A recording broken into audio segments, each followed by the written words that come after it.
Meta Smart Glasses Bluetooth not connecting. 2025 fix. Welcome! In this guide, we'll fix Bluetooth connection issues with your Meta Smart Glasses. Before starting, make sure your glasses are fully charged and close to your phone for the best results. The first step is to refresh your phone's Bluetooth connection.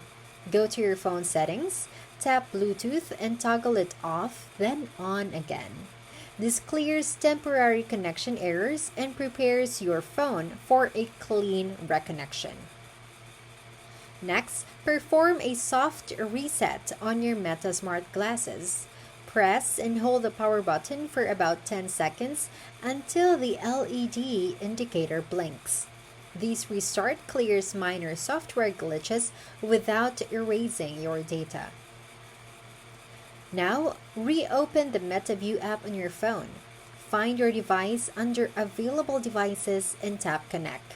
Wait for the app to re-establish the Bluetooth link between your phone and glasses. Once reconnected, your glasses will display connected and ready. You can now capture moments, access AI features, and enjoy full functionality again. Your Meta Smart Glasses are now fixed and ready to use.